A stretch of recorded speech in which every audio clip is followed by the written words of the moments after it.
How we doing, everybody? Back again for What's another happening? episode of Hop on Calls. What are we going to do today? We're going to make some actual live cold calls.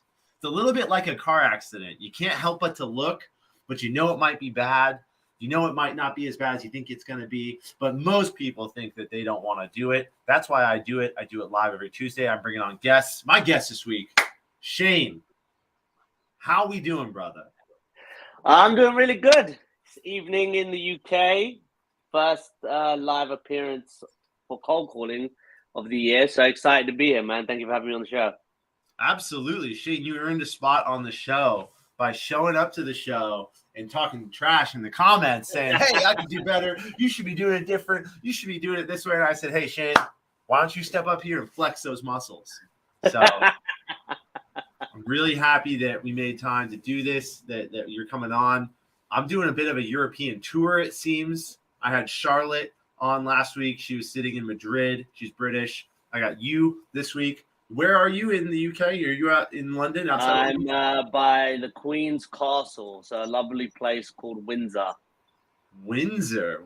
Yeah, that's actually something I have heard of because of all the royal stuff going on. Endless drama with the royal family, man. Endless drama. Huh? Say that again? There's so much drama with the royal family these days. What's going on with that? Oh, yeah. Well, I would say it's more about that. What's her name? Meghan Markle. Meghan Markle. Yeah, that piece of work. Wow. Well, she's got a very loud opinion on how things should be, but she don't know anything. She's a Yank, right? She's a Yank, and us Yanks don't know much about the monarchy or the every other piece of this. I'm getting a notification that we are not live on LinkedIn. There we are. Are we? I'm gonna put it on my screen. Weird. It says that it's having trouble streaming to LinkedIn. Let me view on LinkedIn and make sure that we can see ourselves on LinkedIn before we start making live dials. I think we're good. I think we are streaming on LinkedIn. Yeah. We got my boy Franklin tuning in. Franklin, shout out. Thank you for being here. We did this last week. I thought it was pretty cool. Everybody shout out where in the world you are sitting today. I am in sunny Southern California. The sun is shining. I've got my garage open here in my office. So this is actual natural sunlight you're seeing coming in. Shane, you're outside of London and Windsor. I'd love to hear where everyone else is. And while we're listening to everyone talking about where they're at in the comments, let's give a quick shout out to our sponsor today, Kixie. Your all-in-one business telephony solution, but more importantly, more than just giving you a phone line to call people, Kixie actually has a product suite. They have a power dialer feature that I'm going to be using to make dozens, hundreds of calls in a short period of time to reach prospects and have more conversations. I talk about it again and again and again. And Shane, we're going to get into this a bit today during the show. Modern outbound needs a few things, right? What I always talk about is you need people who are trained and know what they're doing. You need a process that they're going to use, not just random, not just, hey, figure it out, and technology. People, process, and technology, you blend them all together. That's what I do here at Hopp. Oh, wait, where is it? Right here. Hopp Consulting Group. I got this cool swag that I'm wearing here. But that's what I do. That's what I help organizations with. Shane, you know a thing or two about sales technology, don't you? A little bit. I could say a little bit. Know a little bit about a lot. What would you like to know? Well, before we talk about sales technology, let's get to dialing, and then we can talk while it's ringing. Before we start dialing, last thing before we start dialing, Shane, who are you going to be calling today, and what are you trying to accomplish with your calls? So I'll be calling a list of 137 CROs only. And look, I'm just looking to see if they want to have a conversation about meeting pre-qualified buyers. And then obviously when we set up a call, I'll explain how it works. Very simple, just to get some engagement, build some familiarity. That's what we're looking to do right now. Okay. So CRO is talking about pre-qualified leads. If a CRO says that they don't want to have more qualified leads, what are they doing? Scratching their ass. That might be what they're doing. That might be Probably doing the wrong thing then, right? Yeah, I would think that would be the wrong thing for sure. Shout out to Layla in Nashville, Tennessee. Franklin, Lima, Peru, land of the alpacas. Amazing food. Did I hear recently that Peru closed Machu Picchu? I heard that because the government there is going through all sorts of economic things. But I don't know. Hope Machu Picchu opens up soon. I'm going to go ahead and press go on my side to see if we can't have conversations. For those not familiar with the show, we're going to be talking, Shane and I, back and forth. But then when we get to connect, we're abruptly going to stop and be in the call. So we're going to call while we're talking, because if we just called, it'd be kind of boring. We don't want it to be boring. But I'm going to be calling on behalf of my client, Silver Sky Technologies, cybersecurity company. They do outsourced cybersecurity, 24/7 security operations center services. Hey, this is Tony? Oh. Hey, Tony, you're speaking to Shane. Look, I know I'm an interruption, and I know you're very, very busy. I will be brief. The reason I'm calling you, Tony, is because I have you down as the CRO at Ocean X. Just wanted to see if I have that information right. You're speaking to Shane. Is the line clear? Tony, look, I wanted to speak to you about putting your teams in front of more pre-qualified buyers. I wanted to know who's in charge of sales development and sales enablement. Sorry? We got to hang up. Next one. Ooh. The dreaded hang up. Love it. Love it. It was interesting. You seemed like you were talking pretty clearly to him, and he was not answering your questions. Is that kind of what happened there? No, I just said, what do you want? Want to speak to you about putting you in front of more pre-qualified buyers, and it's just a no, which is fine. There you go. On to the next one, as they say. On to the next one. I'm ringing on my side as well. I've got my earpiece in. For everybody watching right now, if you're wondering, hey, how can I hear both sides of the call? Guess what? Hop on Calls is not just a live show. It's a podcast. So you can hear both sides of the conversations that we are having today, fully edited to be compliant on the podcast. So go check out the podcast. We had a podcast episode drop today, which featured Charlotte from last week. So if you want to hear the best moments from this show, subscribe to the podcast, Hop on Calls, literally anywhere that you listen to podcasts. Decent. Yeah, I got that going for us, man. I'm all about content. Content is important. I'm all about helping the people. Content is the way, man. Content is the way. Chet Holmes. Good old Chet Holmes. Chet Holmes. Chet Holmes came up with one of my favorite concepts. What, education-based marketing? No, the buyer's pyramid. Oh, yeah, baby. Yeah. Love a bit of buyer's pyramid. Yeah,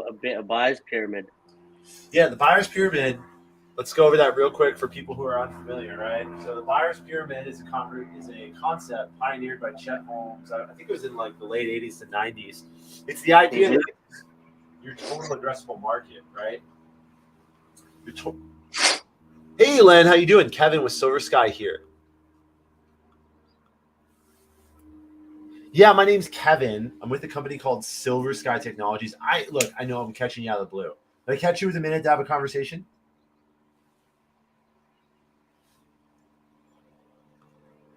Oh, absolutely. Yeah, I was hoping to have a conversation with you, the nature of which would be kind of around cybersecurity. I saw you're the director of IT at Colony.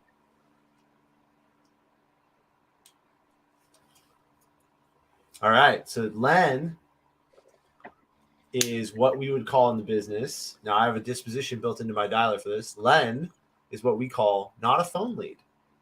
Not a phone lead.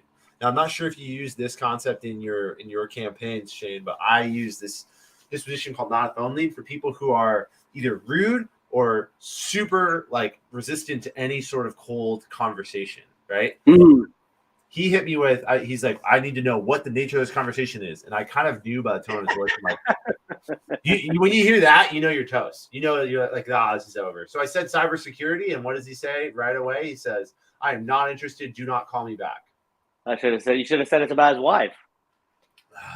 You got to be honest. You got to be honest and ethical. I'm going to mark him as not a phone lead, which is automatically with the software with Kixie going to take him out of this calling list, and I would have to go in and take him by hand and put him into another one, but I won't do that because I marked him as not a phone lead. I'll send him an email. I'll reach out to him on LinkedIn. I'll send him, candy bar via carrier pigeon, but I'm not going to call Len because I know he's like an angry badger. Go away. Cool. It's all about having conversations, not about talking to badgers. So the buyer's pyramid, right? Great concept that has been proven to be very accurate in B2B markets, right? And more mature B2B markets. Hey, this is Kevin with Silver Sky. Is this Srinivas? Hey, my name's Kevin. I'm with a company called Silver Sky. I know I'm catching you out of the blue here. Did I catch you with a minute to have a cold conversation, or are you heads down on something else? Fantastic. Well, Srinivas, the reason I was reaching out today, my company, Silver Sky, we specialize in helping businesses, a little bit like yours, develop a very proactive cybersecurity posture. And we understand most businesses have something in place when it comes to cybersecurity. It's 2023. I'm not telling you anything that you don't know already, but we also hear from our customers and prospective customers really consistent challenges when it comes to the visibility that they have into their cybersecurity program, or if they're handling it internally, the bandwidth of their internal staff to handle remediation, respond to threats on time, things like that. I'm curious, any of that resonate with you?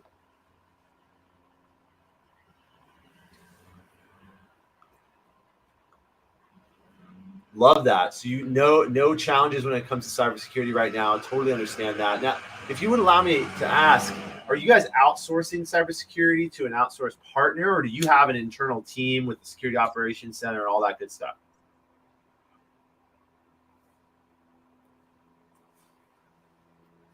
Totally understand. I understand that, talking details with a stranger on the phone, probably not a good idea. The only reason I'm asking is when we find folks like yourself that have no cybersecurity gaps that they know of, and they say, hey, things like, hey, I'm not in the market for cyber, this and that.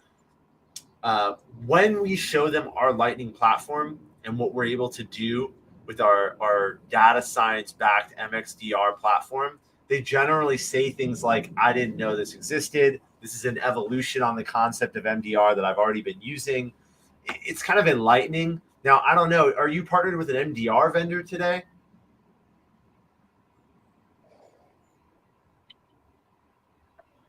Okay, you can't give me any of the details.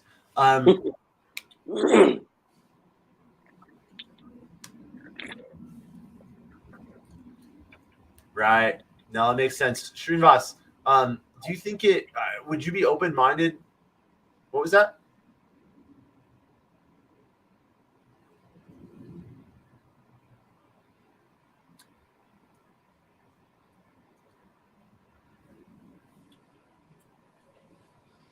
Yeah.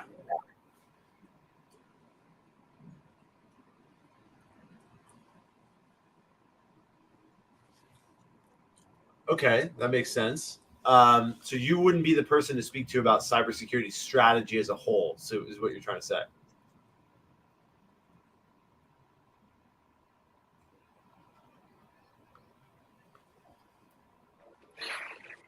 All right. Well, Srinivas, thank you for the information, and you have a great rest of your day.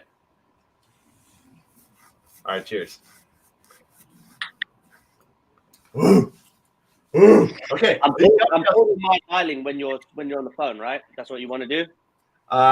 If I'm on a call, don't call, because then if we both talk at the same time, exactly, it'll clash. Yeah. So what I'm saying is I'm pausing when. So, let's talk about that call. This guy's name was Srinivas, director of IT. I get in there, I give my full pitch. What does he say? What's the first thing he says? He says to me, "Who are you? Cybersecurity. We're good. We're good. I have it covered. I have no problem." Hey, is this Patrick? Hey, Patrick. You're speaking to Shane. Look, I do know I'm an interruption, and I know you're very, very busy. I've got you down as the managing partner at Caslian. Is that right? Look, I wanted to speak to you about putting you and your team in front of more pre-qualified buyers by better understanding your audiences. I wanted to know who should I speak to about that?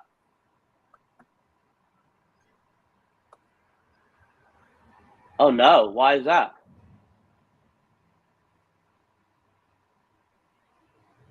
Do you make sales? No? Okay, cool. I might have the wrong guy. Look, I do apologize. Have a good day though. No worries, mate. Bye bye. Patrick McGregory. So he says, like you barked up the wrong tree a little bit, eh? oh yeah. So this guy says that's why. I don't know how he popped in. He's moved roles. There you go. That happens. So this guy he was a CRO up until July of last year. Now he's family office focusing on investments. So definitely wouldn't need anything there. Very different. So one thing I do want to wrap up on that last call, because it took up a little bit of our time, and there's a really important learning lesson here. And it dovetails nicely into this idea of the buyer's pyramid. So a lot of times, like the old guard, I call it the old guard, like the old-fashioned way of selling is solve people's problems, just solve problems. And the idea that, like, when I go outbound, when I'm trying to find new business, when I'm going to call somebody or send emails, I'm just going to be looking for problems. That's all I'm looking for. Yeah. Let's put a pause on that idea that the old guard is only looking for problems. That's all I'm doing if I'm old-fashioned selling. The buyer's pyramid tells me in my market, my mature B2B market, only 3% of people are buying now. 1 to 3% of people are buying right now. That's it. Yep. Then I've got 30% that are maybe buying, meaning they have the business challenges, but they're not quite in the market for a solution just yet. Then we have a whole big piece of the market that should be buying because they have the challenges, but they're unaware that there even are possible solutions, or they're not even sure if they have the business challenges, but they're somewhere in the realm.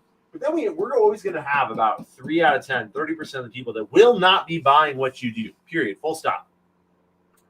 And that's really important for somebody who goes outbound to remember and to understand, because you're going to run into guys like Srinivas, who I just talked to, who said, I do not have challenges with cybersecurity. I hear that you do cybersecurity, and I'm not going to tell you because I'm a cybersecurity professional. I'm not going to tell you what I'm doing for cybersecurity. And that's the conversation. So what I did, and what I talk about in my online course, Shane, a little bit, like for anyone out there, you've seen me do this if you've seen my online course. So I've got a few hundred people that have done it. The two things you should always talk about on a cold call are business challenges, which I script is always around business challenges, because if you find one of those, ding, ding, ding, ding, that's easy to set. Yeah, of course. Right? But also valuable solutions. You can have something, you can have a shinier pen. I can have it's like, these are both pens. They both make markings, but this one's red and this one's black. They both do the same sort of thing, right? You have cybersecurity today. I sell cybersecurity. What's different about my cybersecurity? You have to be able to articulate what makes you different, right? Of course. Pat Flynn knows a bit about this. Valuable solutions, right? So what that means is I talked about data science. I talked about our Lightning platform, MXDR. I threw out some shiny object words. Now, I'm not going to lead with that in the first place because most people are like, I don't care. So what? Yeah, of course. They don't really care because it doesn't align with their needs. But since I for sure know that he doesn't have a business challenge, he said to me directly, I don't have any challenges with cybersecurity.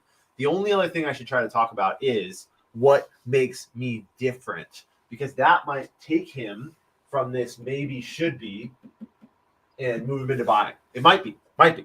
This is a challenge of outbound. This is like the tough part, right?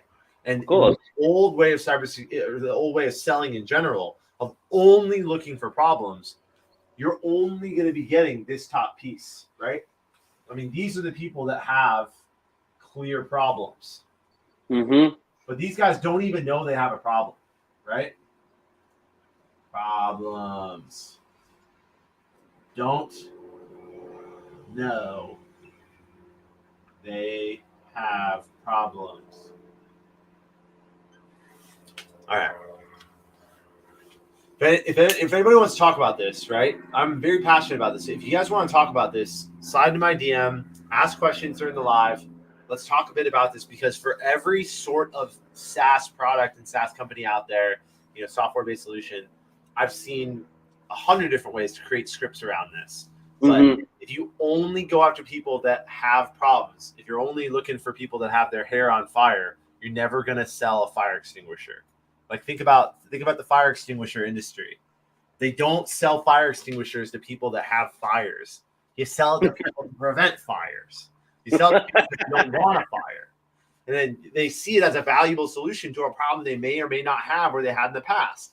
That's exactly the metaphor you want to think of when you're selling your stuff, when you're setting meetings to talk about your stuff. It can't just be my hair's on fire, because not enough people, only the top little bit of the market has their hair on fire. It needs to be people that could have their hair on fire, people that have their hair on fire in the past. So that is spot on. And I think then with the way that Chet describes it, so it's very, very clear, is where his focus is. So he focuses on that 30 and that 10% at the top, and that's the market he typically. Hey Bill, how you doing? This is Kevin with Silver Sky. Yeah, Bill. We never met before. I know I'm catching you a bit out of the blue here. If you have a minute, just 1 minute, I'll tell you exactly why I called.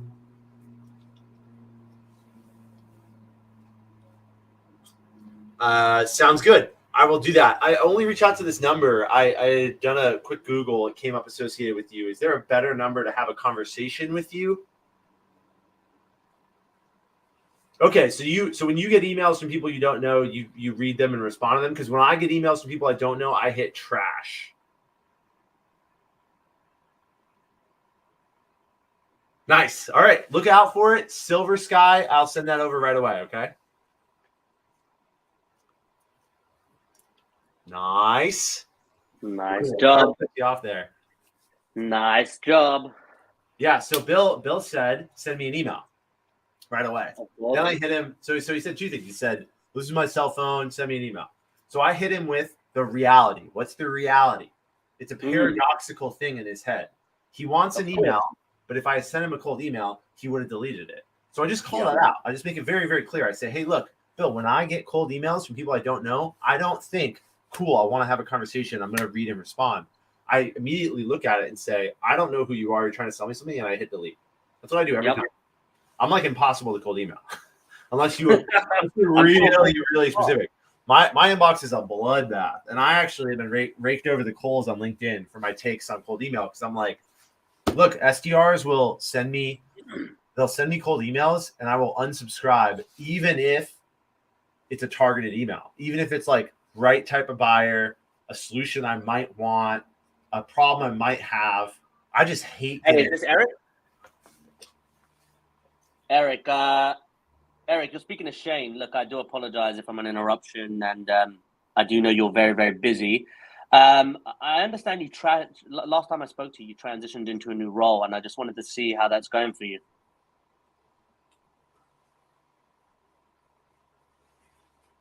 Oh, are you still waiting? Because I had you down as one of the CROs at GTM Hub, which I know you're going to be transitioning into another job. You said you didn't know which one yet, but so just to rehash on the conversation, and I've seen your resume, which looks quite impressive, and like I said, I wanted to pick up a conversation with you just to learn a little bit more about some of your successes and how you go to market.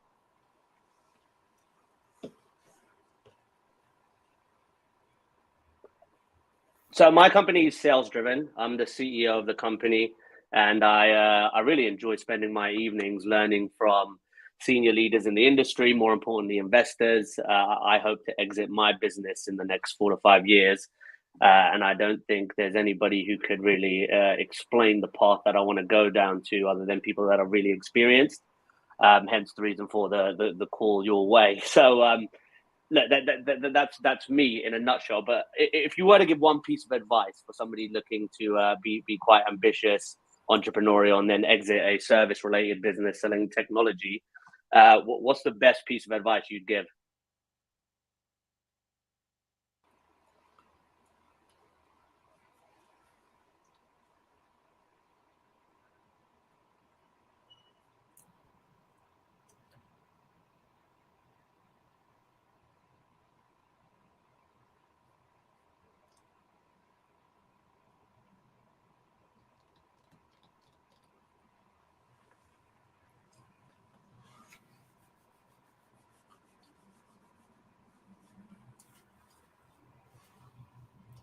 Talent. So talent and technology are your two top top picks then.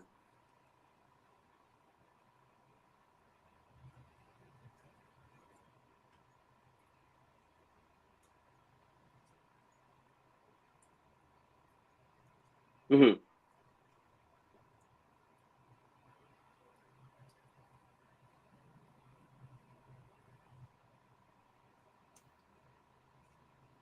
Mm-hmm.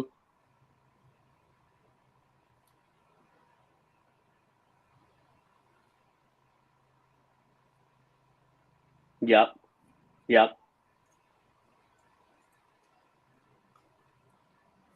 Uh-huh.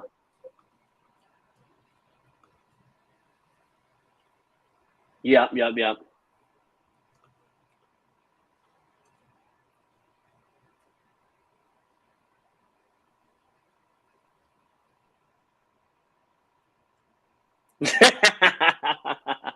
I did notice one thing that's really helpful. I did notice one thing about your profile, and it's based on the concept of OKRs, which I tried to implement when we started the business, but I felt it became quite complex and quite difficult as the objectives and the key results started to really trickle out, and I ended up losing track of it.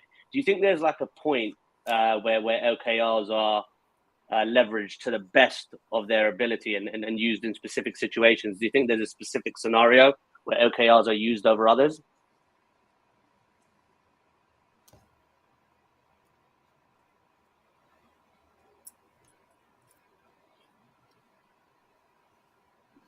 Yep.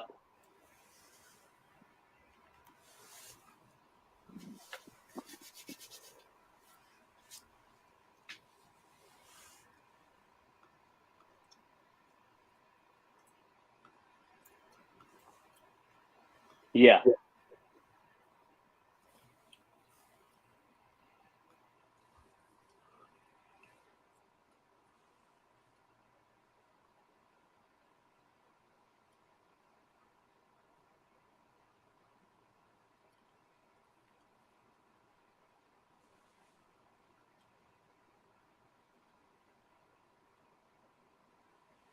Of course.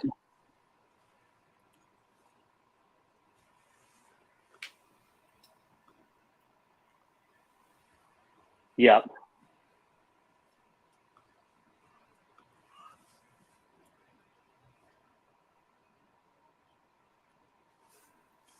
Yep.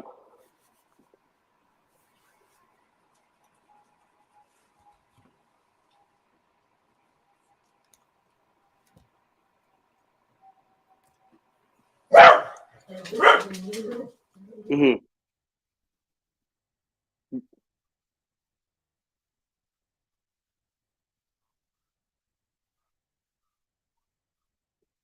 Yep.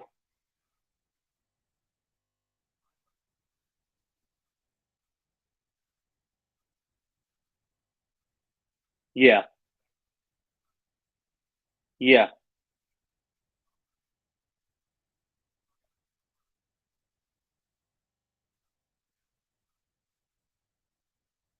Yeah. Of course.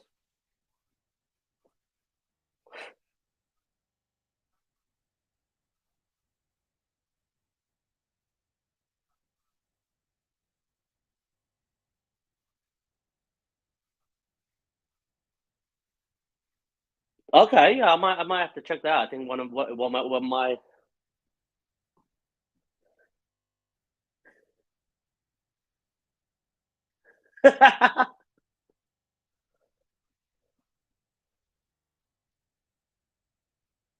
wow. That sounds really exciting. That sounds really exciting.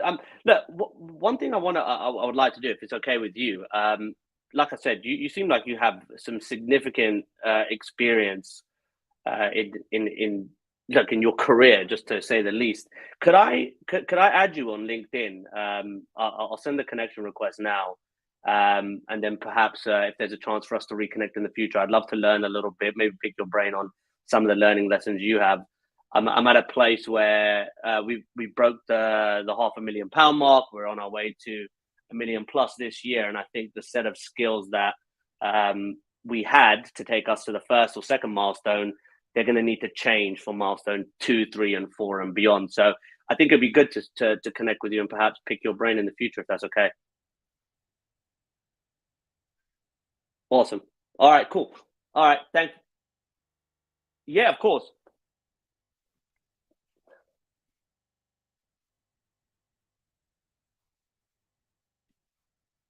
So basically, we sell market intelligence, building an audience, identifying your ideal customer profile.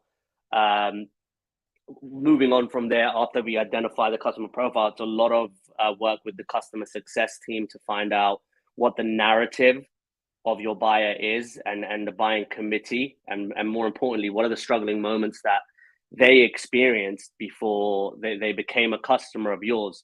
And by pulling that type of voice from directly from your customer's mouth, when we go out to the market and we present the problems that you solve to those end users that should be looking or would be looking at what you do, the level of conversion is much higher. But where we add a lot of value is we don't approach it with a brute force, blunt trauma approach. We go in and we interview, and we take surveys and questionnaires throughout that audience. We understand when they buy, when they acquire new services, when they review, who's typically involved, who are the financial buyers, who are the blockers.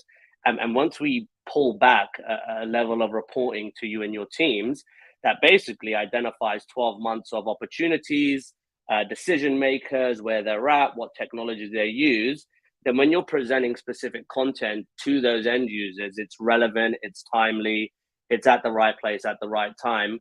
And we focus on, look, a medium to long term goal by doing a heavy set of work with technology, 2 to 3x more effectiveness. But by month 6, 7, and 8, you're walking into a consistent flow of certainty and a predictable pipeline that, look, it converts into actual business deals where the lifetime value of your customer extends beyond a 3 to 4 year period, versus getting a few meetings, speaking to a few individual stakeholders, getting a quick contract, but then you find out that they churn in 6 to 7 months, which nobody wants. I think it's more based on long-term relationships. So that's what it is. We're a growth consultancy, and we help you penetrate your market and lead you into sales opportunities that are tangible and that lead to lifetime revenue.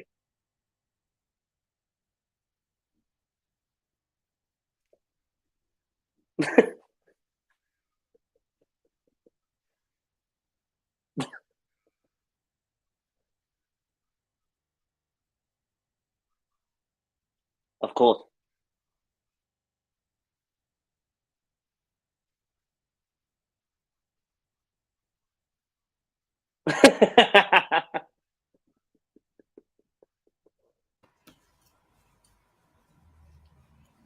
Yeah. Hmm.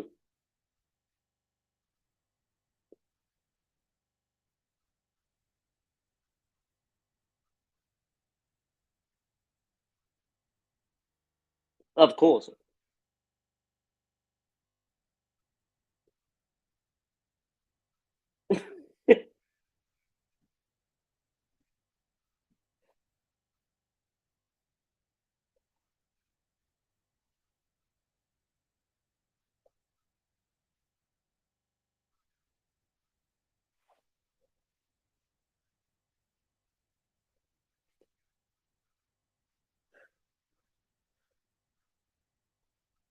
Wow.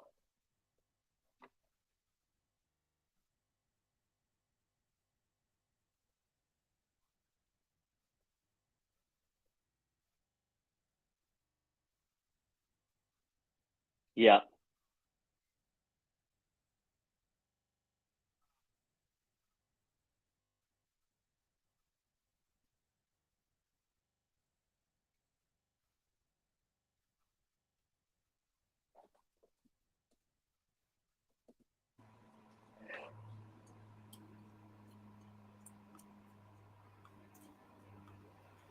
All right, so Shane's gonna go.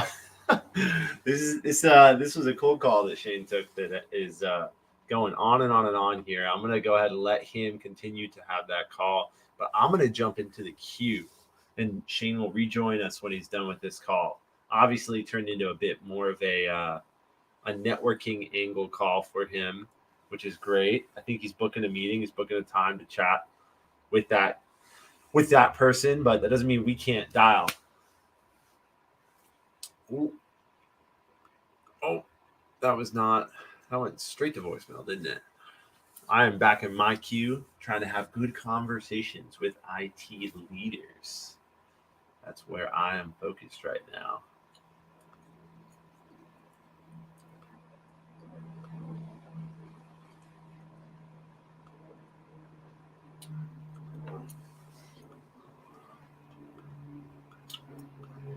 All right. Quick shout out again to our sponsor, Kixie. I'm using the power dialer function on my other screen here to call multiple people at once. This is the key to optimizing your call blocks, is being able to reach out to more than one person at the same time. Why? You might ask, why would you want to call more than one person at once? Because most people don't answer the phone. If you don't believe me, try to go spend an hour of your day today calling one by one by one by one. I guarantee you your time listening to the phone ring will be greater than your time talking on the phone.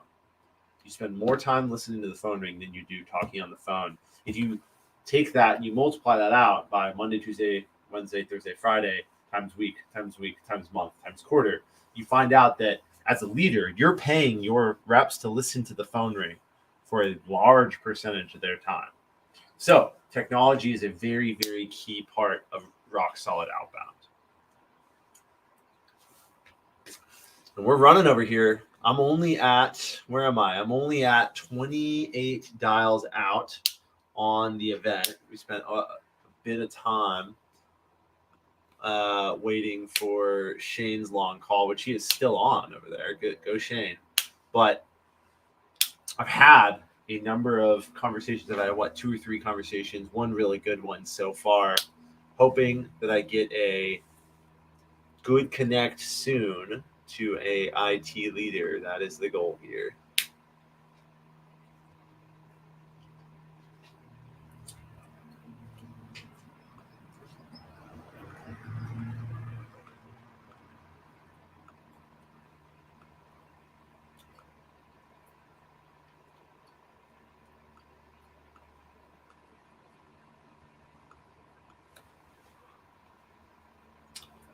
All right.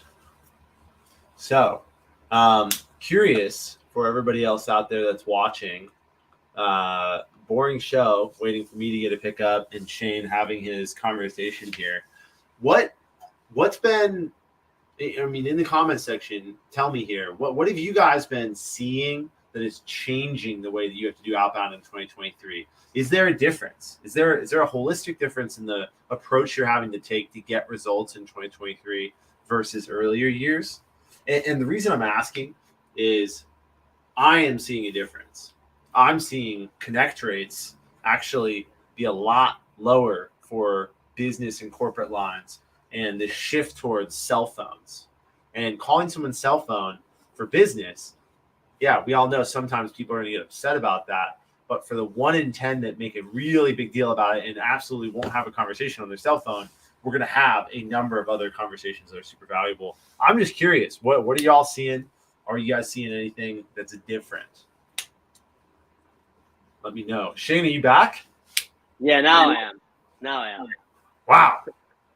That was a what? You sure that wasn't you? You're cheating. You just called your buddy. I was a long friend of yours. Mate, that is a investor. He worked at GTM Hub.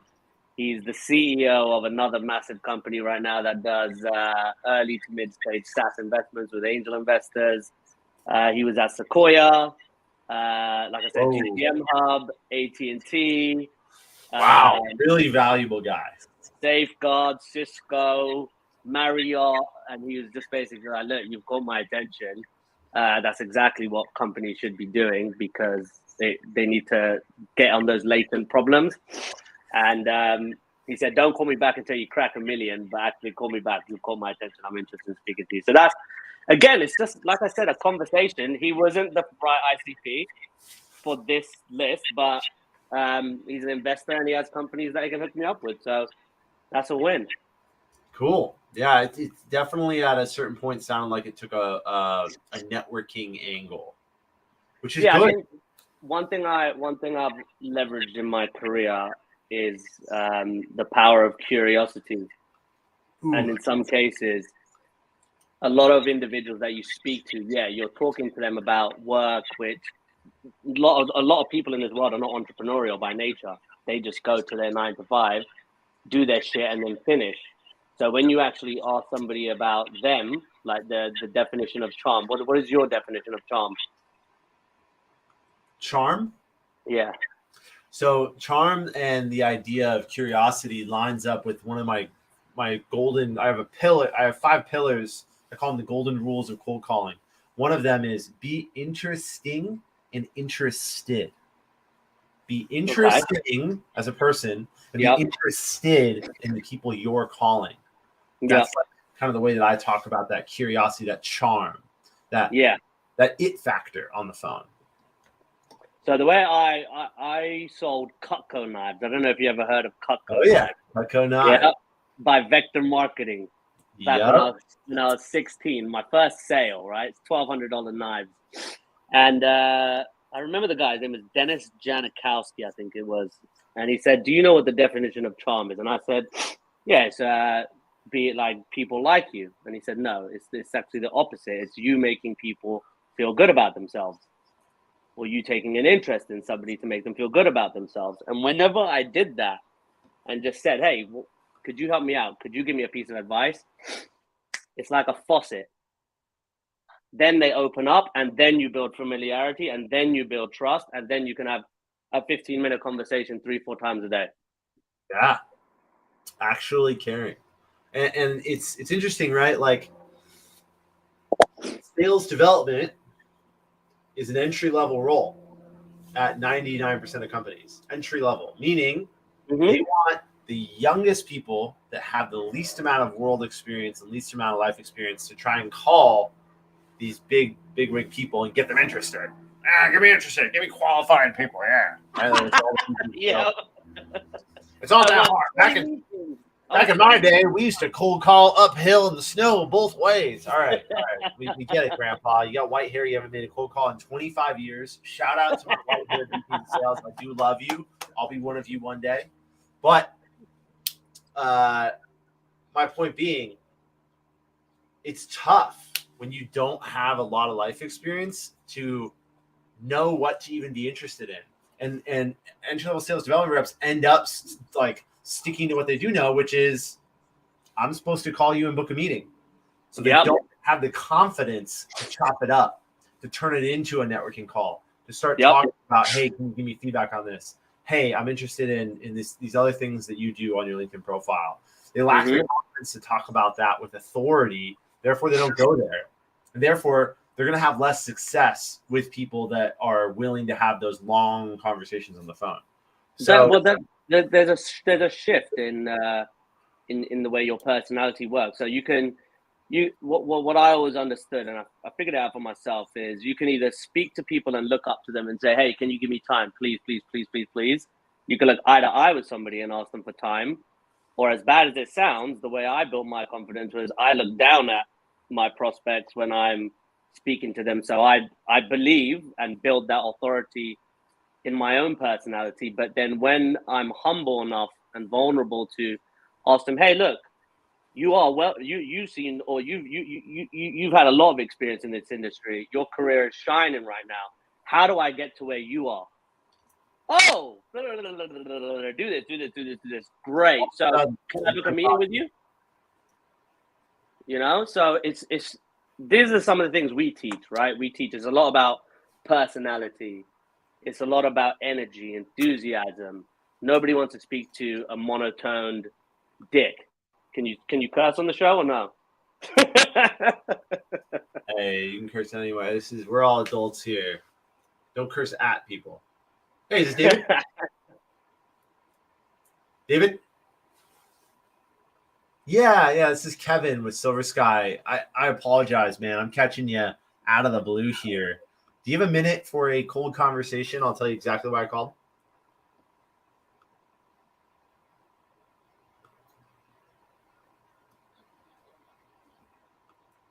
I have you down at Coil Plus. Oh, okay. Congratulations. Moving onward and upward in the world, I assume.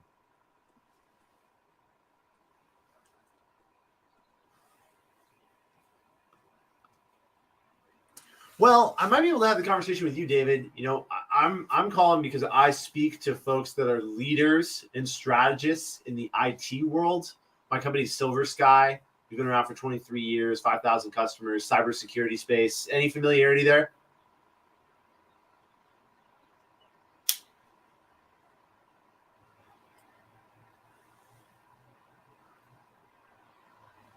Yep.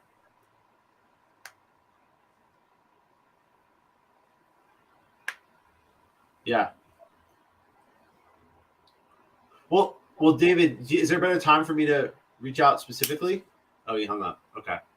Well, all right. So David said he was walking into a meeting, but then of course he asked. So it's interesting. He said, "Oh, do you think I work at this other company?" Right? And I did because that's what I have in front of me. And he said, "Oh, I no longer do."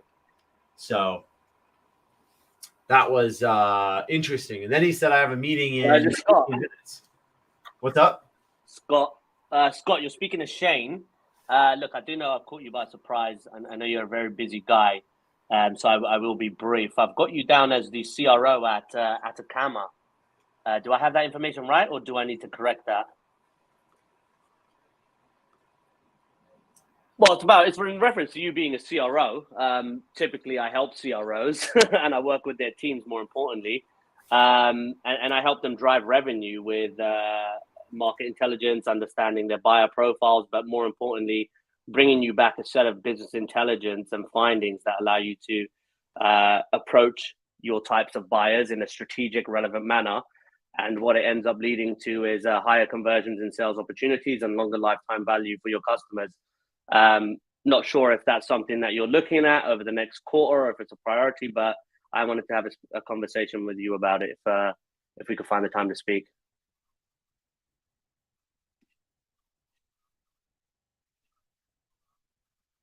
Of course. Of course. Yep. Awesome. Let me confirm the email very quickly because I've got your old email down for Vidaya Identity. Can I have the new one?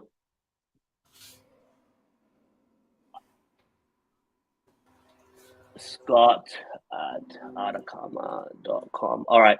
I'll send it over now, probably in the next 5 minutes. Do me a favor if it's okay with you. Just confirm that you've received it. It might hit your junk box. And then that way I'll pop over a reconnection request in the next few days. I'll add you on LinkedIn too so you can put a voice to a name. Awesome. Thank you, Scott. Awesome. Thank you very much, Scott. No worries. That's all good. No problem. Have a good one. Thank you, Scott. Bye. Good stuff. Yeah, was that good? Did you schedule a meeting or not quite? No, he said I don't usually take cold calls, but I like the call, like the way you sound. So send me some information, and I promise you, if it's relevant, I'll be real with you and get back to you. If it's not going to be a fit. So let's see what happens. Send him an email, and roll him in a sequence for the next 6 months, and see if I reach him again, if he remembers who we are. There you go. Big fan of the follow-up. Consistent follow-up over time. So one of the other main pillars of cold calling, the golden rules of cold calling, is I call it fat stacks and the circle backs, which is Jerry. Which Big is Jerry. What was that? Big Jerry Hill. Yeah, Jerry Hill talks about that. He talks about it a lot with Ryan Reisert. I stole it directly from Ryan Reisert. I'm not going to claim that I came up with that. So Jerry and Ryan talk a lot about fat stacks and the circle backs. It's something that when I explain it to executives and founders that talk to me, I say, look, if your reps aren't getting 50% of their outbound meetings from follow-ups, they're doing it wrong. They're doing it wrong. Yep. You have to do a bunch of cold outreach so that you don't have to do a bunch of cold outreach as you go along. Over the course of about a month and a half to 2 months, your cold outreach should go down. So you only have to do a little bit of cold outreach every day because you're working a giant list of follow-ups. Because what's the number one enemy of sales, in my opinion? What's like one of the number one enemies of sales? One-touch dials or not following up. Oh. The one thing that we all wish we had more of, but we all have the exact same amount of. Everybody's got the exact same amount of minutes and hours and seconds in a day. Everyone wishes they had more of it. And everyone in sales, if you want to boil it down, salespeople get paid for time. What do you mean, Kevin? No, they get paid to sell a product. No, they don't. They get paid to sell a product in a specific period of time. Mm-hmm. Right? If everybody out there in the world, if everybody ended up being, every piece of the pyramid, meaning every person always knew exactly how to solve their challenges and exactly what they needed at what time, you wouldn't need salespeople. But there's a reason that sales is like pretty much the oldest profession in the world and one of the most populous professions, right? There's millions and millions and millions of salespeople because every organization wants money and they want it on time. And that's why you need a salesperson to help accelerate time. That's a very, very good way to put it. So think about that.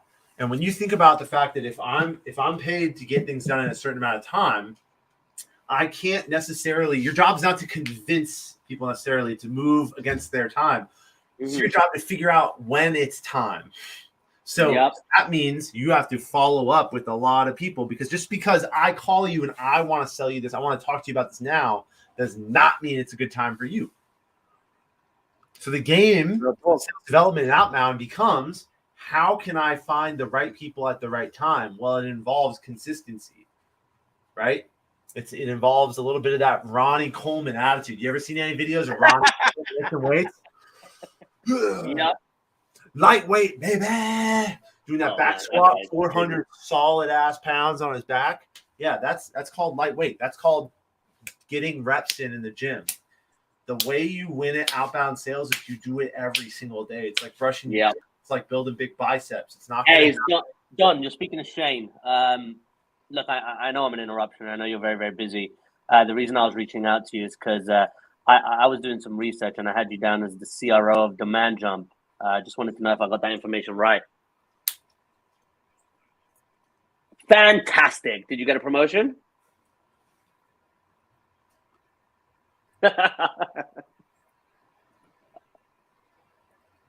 All right. Well, look, best of luck to you, Don. Hopefully you land a new CRO role soon, and you'll get another call from me in the near future. But best of luck to you, and I'll speak to you soon. Awesome. Thank you. Have a good one. Bye. Wow, this list is fire today. Lots of pickups, huh? Well, that's what happens when sales driven builds your lists. When who builds your list? Sales driven. Oh, yeah. So talk a little bit about what sales driven does. So we're a growth consultancy. We help you build pipeline, generate more sales, but it's based on a proven scientific approach that is very methodical and helps companies realistically achieve their goals without any bullshit promises. No BS promises. Shout out to George Taylor. Shout out to Tyler here.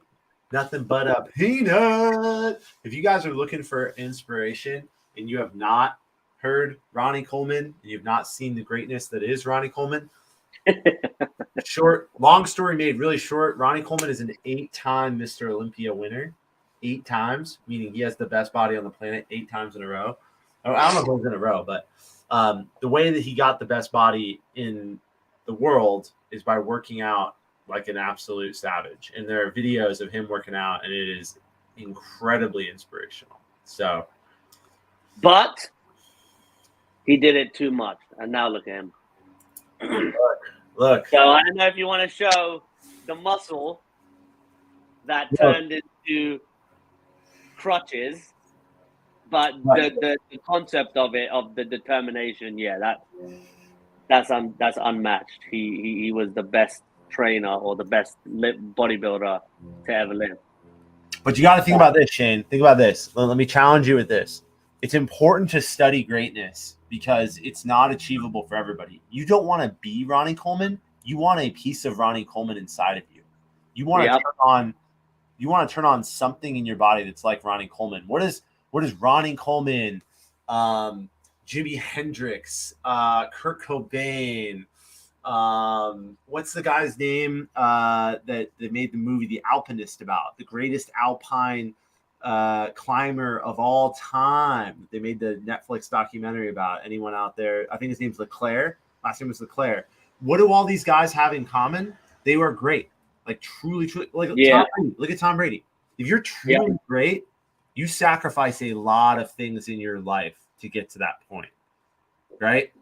Like it's almost a little bit like Icarus, right? To use the story of Icarus, he flew too close to the sun, and when he got too close to the sun, his wings melted and he fell to earth and died. Right? That's what happened to Ronnie Coleman. That's what happens to these guys when you go too close to the sun. When you're too great. Yeah, but Tom Brady, look, his whole freaking family fell apart in quest of what? Super Bowl number 8? Bro, sit down. You got 7 Super Bowls. Let someone else win for a change, right? But greatness is about sacrifice. And that's why you don't want to be Ronnie Coleman. You don't want to be Tom Brady. You don't want to be Michael Jordan. You want a piece of Michael Jordan inside of you. You want a piece of Kobe Bryant inside of you, right? That's my argument. That's my TED Talk. Hope you guys enjoyed it. I love it. Look, Tyler. Yes, Marc-Andre Leclerc.